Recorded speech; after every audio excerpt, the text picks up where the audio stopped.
Un garçon libre et indépendant, entreprenant, c'est Benjamin Blanchard. Benjamin Blanchard, bonjour. Bonjour Max. Merci d'être avec nous. Merci d'autant que vous arrivez tout juste de Syrie. Je rappelle que vous êtes le fondateur. 2 semaines. 2 semaines. Max.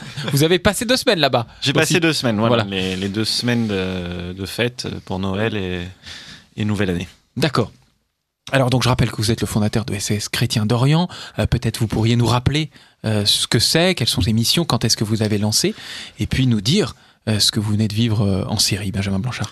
Voilà, donc nous avons fondé SOS Chrétiens d'Orient avec Charles de Meyer, que les auditeurs de Radio Courtoisie connaissent bien également, l'an dernier, en octobre 2013, au moment où la France voulait bombarder la Syrie et au moment où des djihadistes avaient pris le village chrétien de Maloula et avaient chassé ses habitants, pillé leurs maisons et leurs églises.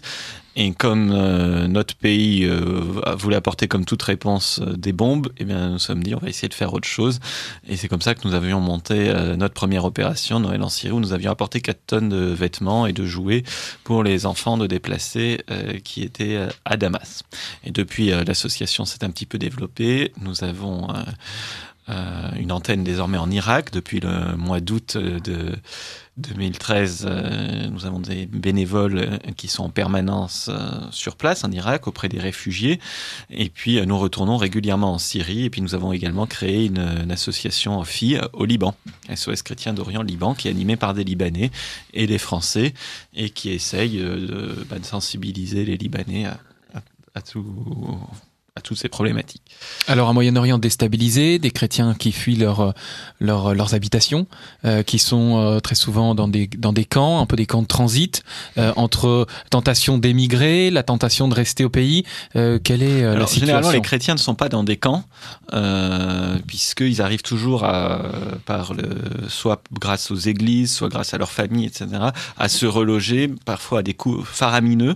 Et c'est là tout le problème, mais il y a bien sûr des chrétiens dans des camps, mais la plupart des chrétiens ne sont pas dans des camps. Ce sont surtout d'autres minorités qui se retrouvent dans des camps. En tout cas, en Syrie, il n'y a pas vraiment de camp à proprement parler. C'est plus des déplacés. Donc, il y a presque un tiers ou la moitié de la population qui est déplacée en fonction de l'évolution des combats. Par exemple, à Maloula, qui avait motivé la création de l'association, les habitants sont revenus. Les habitants chrétiens sont revenus. Nous y sommes rendus pour la première fois en août. Où nous avons lancé la reconstruction de l'église paroissiale, qui est bien avancée, mais pas terminée, puisque les travaux vont très lentement. Donc, pourquoi vont-ils si lentement ? Donc, nulle part à cause des pannes d'électricité, des coupures d'électricité, puisque l'approvisionnement est très difficile, notamment en raison de l'occupation de certaines usines ou de la destruction de certaines usines électriques par les groupes armés terroristes. Et puis également par la pénurie de matériel, puisque la Syrie est sous embargo et donc les produits, les matériaux de construction arrivent très difficilement. Donc le curé de Maloula, le père Toufik, gère les travaux comme il peut et ça avance lentement. J'y étais retourné en octobre et puis là nous y avons fêté Noël, donc la messe de la vigile de Noël, nous étions à Maloula et nous avons pu, dans l'église dont nous avons financé la reconstruction, donc nous étions très heureux et puis nous avons dormi au presbytère dont nous avons également financé la reconstruction. Donc le presbytère est terminé, puis l'église ça avance bien. Là, l'hôtel, on a vu les prémices de l'hôtel, c'est-à-dire que le matériel venait d'arriver, mais il n'a pas été encore posé. Donc là, peut-être que depuis ça a avancé. J'espère y retourner très prochainement pour vérifier l'avancée de tout ça. Avant de voir peut-être ce qui se passe politiquement, géopolitiquement, quel est l'état d'esprit de ces populations, en particulier des chrétiens que vous avez côtoyés ? Alors leur état d'esprit, tout dépend des endroits, mais à Maloula, ils sont confiants puisqu'ils sont presque tous revenus chez eux. Ils sont en train de reconstruire leur village, ils sont en train de reconstruire leur maison. Maintenant, le problème, c'est surtout économique puisque la Syrie est dans une grave crise économique. Presque 60% de la population n'a pas de travail puisque tout le tissu industriel a été détruit ou démonté même, puisque beaucoup des usines au nord de la Syrie ont été démontées et reconstruites en Turquie. simplement. Donc c'est du pillage en bonne et due forme. Alors pillage par les Turcs qui viennent, prennent les usines. Servis, puisqu'en fait ils ont créé toute une zone, ce qu'on appelait la zone tampon, où cet automne, donc pas l'automne 2013 mais l'automne 2014, il y a de nouveau eu des velléités d'attaquer la Turquie de manière internationale, et d'attaquer la Syrie de manière internationale, pardon, et la Turquie, appuyée par la France, a proposé la création d'une zone tampon au nord, je ne sais pas si vous vous souvenez. Et en fait, cette zone tampon, c'était ni plus ni moins qu'un véritable protectorat, voire une annexion d'une bande de 150 km de territoire au nord de la Syrie. Et toute cette bande, c'était vraiment le cœur industriel de la Syrie. Et c'est là que d'ailleurs sont le cœur des groupes armés qui sont appuyés par la Turquie. Et la Turquie s'est littéralement servie à démonter toutes les usines et les a reconstruites, a pris les machines et les a reconstruites en Turquie. Alors, juste pour terminer sur Maaloula, pour informer les auditeurs de Radio Courtoisie que le père Toufik, qui est donc le curé grec melkite catholique de Maaloula, va venir en France. On organise sa venue en France début février. Et il sera notamment à Paris le mardi 10 février à l'église Saint-Christophe de Javel. Et donc les auditeurs de Radio Courtoisie sont invités à venir écouter son témoignage, puisqu'il a vraiment vécu toute la crise à Maaloula. Et à quelle heure? Alors dans le 15e à Paris Voilà, à Saint-Christophe de Javel. Alors de mémoire, je crois que c'est à 19h30, mais je vous invite à vérifier sur le site internet de SOS Chrétien d'Orient, donc soschrétiendorient.fr. Nous avons également une page Facebook et un compte Twitter, ou alors vous pouvez appeler au 01 83 92 16 53 pour avoir tous les renseignements. 01 83 92 16 53. Exactement. Et il vient également pour évoquer le problème des otages, puisque dans son village, il a 6 jeunes gens chrétiens qui sont retenus en otage depuis octobre 2013 par des groupes armés terroristes. Et il espère notamment pour évoquer la situation avec les autorités françaises, puisque comme vous le savez, chers auditeurs de Radio Courtoisie, la France a quelques liens malheureusement avec des groupes armés rebelles. Alors peut-être pourrait-il avoir une influence sur eux pour qu'ils fassent quelque chose pour ces otages. Comment vous sentez l'évolution aussi là chez les autorités françaises? Si vous accompagnez ce genre de personnalité, vous l'avez peut-être fait à plusieurs reprises, est-ce que vous sentez une inflexion, une période de doute, un affrontement entre différentes courants d'analyse géopolitique au sein du Quai d'Orsay ou des assemblées? Alors, Benjamin Blanchard. On n'a pas eu de rendez-vous avec les services du Quai d'Orsay, mais cette semaine, nous accueillons à Paris Monseigneur Jean-Abdo Arbache, qui est l'archevêque grec melkite catholique de Homs, Hama et Yabroud en Syrie, et donc il était de passage pour quelques jours en France, et nous nous sommes rendus avec lui à l'Assemblée nationale et au Sénat, où nous avons été auditionnés par les groupes d'amitié France-Syrie, donc de l'Assemblée nationale et du Sénat, qui nous ont très bien reçus, hein, et je tiens vraiment à remercier donc le sénateur Jean-Pierre Vial et le député Gérard Bapt pour leur accueil et leurs questions tout à fait pertinentes. Monseigneur Arbache était vraiment très heureux de pouvoir exposer la situation de son éparchie auprès des parlementaires français, et il était très heureux et même surpris de trouver une oreille attentive de leur part et non pas une oreille hostile, puisque parfois depuis la Syrie on a l'impression qu'en France toutes les autorités sont hostiles envers la Syrie, ce qui bien sûr n'est pas le cas. C'est le cas pour l'instant du ministère des Affaires étrangères, mais peut-être cela est-il en train de changer ou va-t-il changer.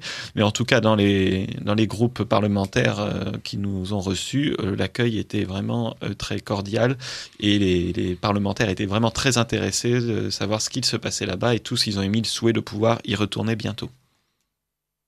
Alors vous êtes présent en Syrie mais aussi en Irak. Quelle est la situation en Irak? Alors, je ne suis pas retourné en Irak depuis juillet, donc je suis un peu moins bien placé pour en parler. Mais la situation en Irak, c'est des dizaines de milliers de réfugiés qui sont entassés dans des camps. Alors, plus vraiment des camps en tente, je crois, mais dans des immeubles en construction, dans des dans différents logements précaires, on va dire, à Erbil. Alors c'est peut-être plus une situation d'urgence puisque l'aide s'est organisée, mais la situation est toujours très critique puisque d'une part ces gens ne sont pas chez eux, ils aimeraient retourner chez eux, ils n'ont aucune idée de quand ils pourront retourner chez eux. Et puis maintenant, cet été, le problème, c'était comment faire pour qu'ils supportent la chaleur. Et actuellement, c'est l'inverse, c'est comment faire pour supporter le froid, puisque je crois qu'il fait très froid en Irak. Alors pour donner un exemple aux auditeurs de Radio Courtoisie, en Syrie, quand nous étions à Malouala, il faisait -10. Là, hier, Monseigneur Arbache me disait que quand il avait quitté Yabroud, il faisait -17. Alors, pour que les auditeurs se rendent bien compte de ce qui se passe, c'est-à-dire que -17, mais vous n'avez pas de chauffage, puisque l'électricité est coupée souvent, et que vous n'avez pas de générateur, puisque le mazout devient rare. Il est non seulement cher, mais rare à cause de l'embargo, des sanctions internationales. Donc, ces sanctions qui sont censées frapper le régime syrien. Alors, désolé, cher Max, pardon, je reviens sur la Syrie, mais ces sanctions qui sont censées frapper le gouvernement, en réalité, ne touchent que le peuple, puisque vous imaginez bien que les hautes autorités ont de quoi se chauffer et vivent dans des endroits chauffés, alors que la population, elle, ne peut plus se chauffer, ne peut plus se déplacer puisqu'il n'y a plus beaucoup de pétrole également et souffre de la pénurie de tout. Et ça, c'est vraiment un réel problème. Édouard Chano, vous vouliez poser une question à Benjamin Blanchard ? Oui, donc vous êtes assez critique de la position de la France à l'égard de la Syrie. Il semblerait aussi, si on suit à peu près les nouvelles en France, mais évidemment vous avez un témoignage de première main, il semblerait que la coalition piétine un peu face à l'État islamique. Les frappes aériennes n'ont pas l'air de porter, d'avoir un impact considérable. Avez-vous observé la même chose sur le terrain ? Alors, nous ne sommes pas rendus, et pour cause, dans les zones contrôlées par l'État islamique.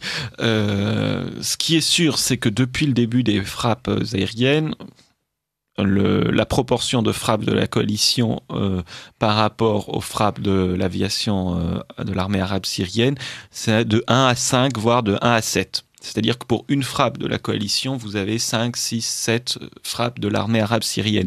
Donc bien évidemment, c'est un peu une goutte d'eau par rapport à l'effort de guerre fourni par l'armée arabe syrienne. Alors, on a beaucoup dit que l'armée syrienne était incapable de lutter contre l'État islamique, ou alors ne luttez pas contre l'État islamique parce que l'État islamique serait l'allié objectif de Bachar al-Assad ou je ne sais quoi.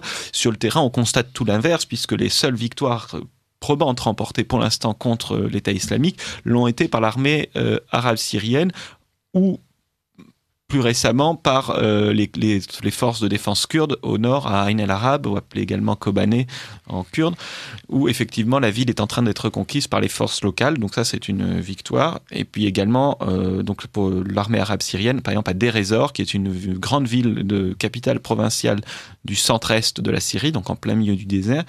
Depuis début décembre, la ville est à moitié sous les mains de l'État islamique, à moitié entre les mains du gouvernement et de l'armée régulière. Et début décembre, il y a une offensive énorme, vraiment plus de 3000 combattants qui ont attaqué Deir ez-Zor. Beaucoup de Français.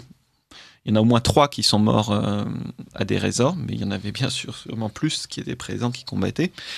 Et notamment pendant une semaine, jour et nuit, l'aéroport a été sous le feu de l'État islamique. Ils ont failli prendre l'aéroport. Ça a même été fêté à Raqqa, donc Raqqa, la capitale de l'État islamique en Syrie, était en fête et les gens se sont réunis pour fêter la victoire. Et finalement, l'aéroport non seulement n'est pas tombé, mais depuis, il y a une contre-offensive de l'armée syrienne qui a repoussé assez loin l'État islamique et qui est en train vraiment de dégager toute la rive droite de l'Euphrate autour de Deir ez-Zor. Donc ça, c'est un vrai succès. Il y a eu également des succès dans la région de Homs, donc la région centrale de Syrie, où il y a beaucoup de pétrole, au nord de Palmyre, la ville antique de Palmyre, dans ces champs de pétrole qui avaient été attaqués par les groupes armés de l'État islamique, qui avaient donc en novembre, ont été non seulement reconquis par l'armée syrienne, mais bien sécurisés, puisque l'État islamique a été repoussé assez loin dans le désert.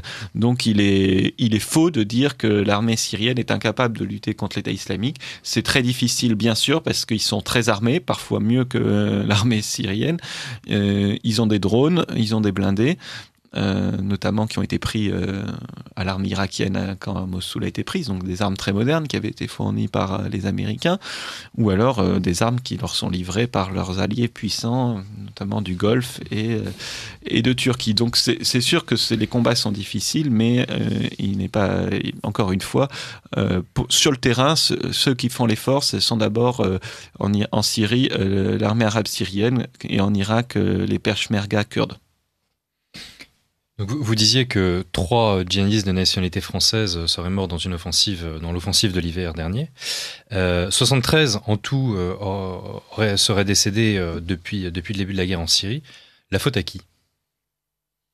La faute à qui ? Déjà, la faute à ceux qui les laissent partir, puisque la France devrait, comme tout État, avoir le contrôle de ses frontières qu'on ne dise pas que ces gens-là ne sont pas identifiés. On l'a bien vu avec les événements récents, les attentats récents qui ont frappé la France. Ce sont des personnes qui sont sous surveillance, puisque on ne devient pas djihadiste comme ça d'un coup. Il y a tout un processus de formatage, et de progression. Et donc, ce sont des gens qui sont sous surveillance, n'en doutons pas, de nos services secrets.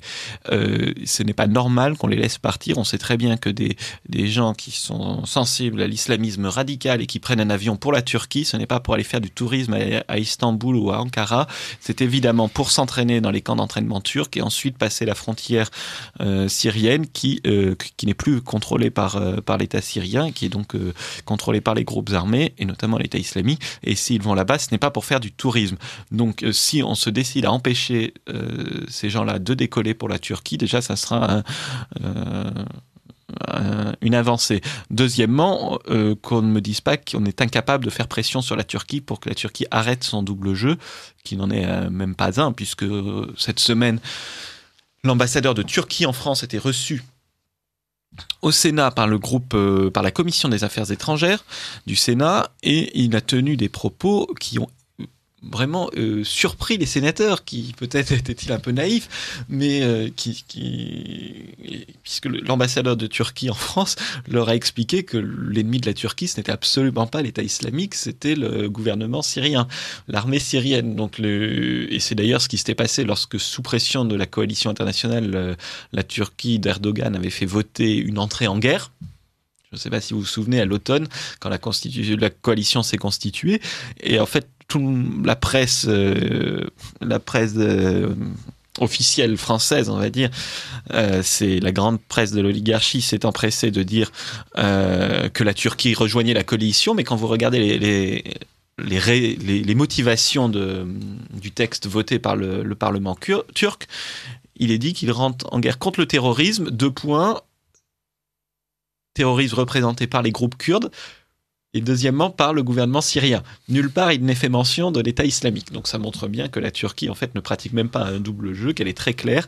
Elle n'entend pas combattre l'État islamique, bien au contraire. Bien au contraire, elle soutient l'arme, où on a peu d'éléments. Je ne sais pas. En tout cas, l'État islamique extrait du pétrole, notamment en Irak. Il le vend.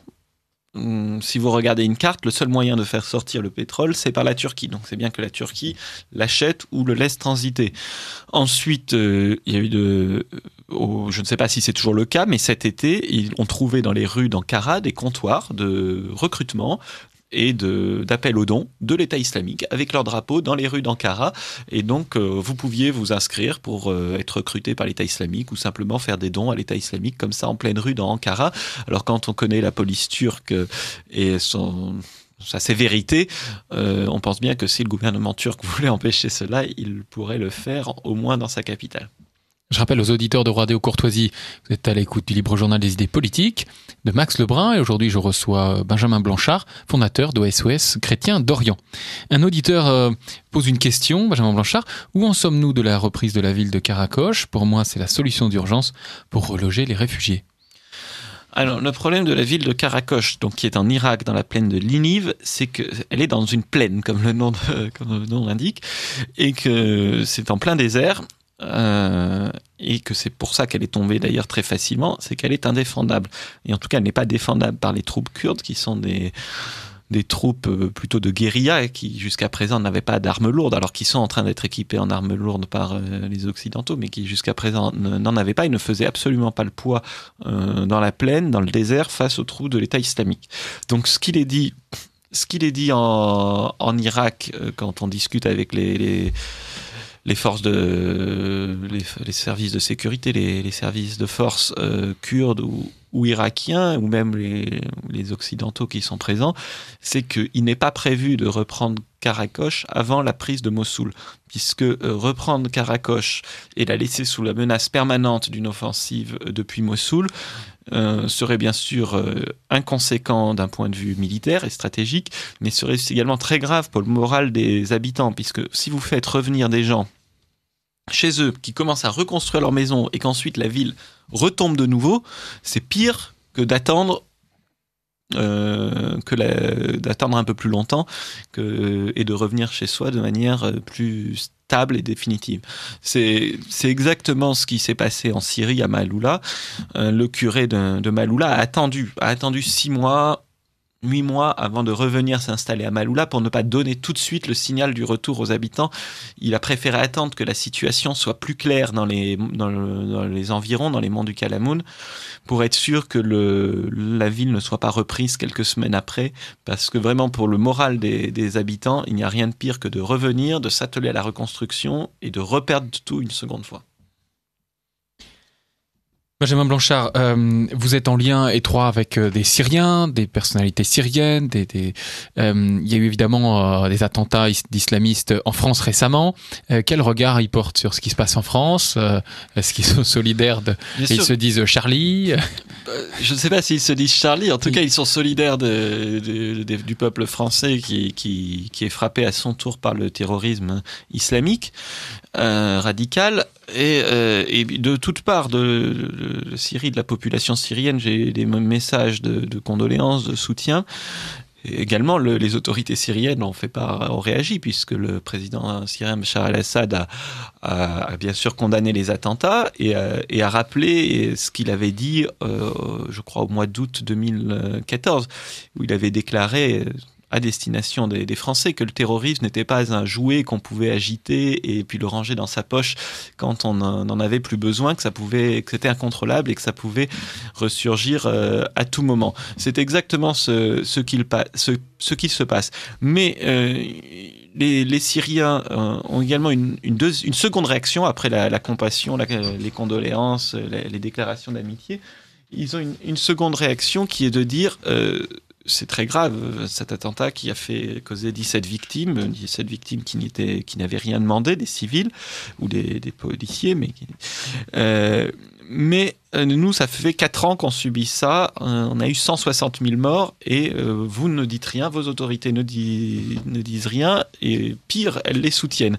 Donc, ils sont très agacés par ce 2 poids 2 mesures et c'est pour ça que sur la page Facebook de l'association, on avait mis comme bandeau « Je suis syrien » avec une petite explication en rappelant que le terrorisme islamiste en Syrie était la cause de plus de 160 000 morts en 4 ans et que les mêmes qui semble-t-il ont été les commanditaires de l'attentat en France, puisqu'il semblerait que les frères Kouachi aient été formés par Al-Qaïda au Yémen. C'est bien ça, selon les premiers éléments de l'enquête. Et il ne faut pas oublier que notre ministre des Affaires étrangères, Laurent Fabius, avait déclaré il y a 1 an et demi, donc il n'y a pas si longtemps, que Al-Qaïda en Syrie, donc le front Al-Nosra, je répète, Al-Qaïda en Syrie faisait du bon boulot. Je cite Laurent Fabius. Donc ça, c'est vrai que c'est quelque chose qui a du mal à passer chez les Syriens et j'espère que les Français prennent conscience qu'il y a quand même un petit problème, qu'au-delà des grandes déclarations d'intention, des postures sécuritaires du gouvernement, il y a quand même un problème, c'est de dire que Al-Qaïda en France, c'est pas bien, mais que par contre Al-Qaïda en Syrie, c'est très bien. Benjamin Blanchard, merci beaucoup. Je rappelle que vous êtes le fondateur de SOS Chrétiens d'Orient, dont le site internet est soschrétiensdorient.fr et l'adresse courriel est contact@soschrétien.fr. Nous sommes également joignables par téléphone au 01 83 92 16 53. Merci Max Lebrun pour votre invitation. Merci Benjamin et à très bientôt à l'antenne de Radio Courtoisie.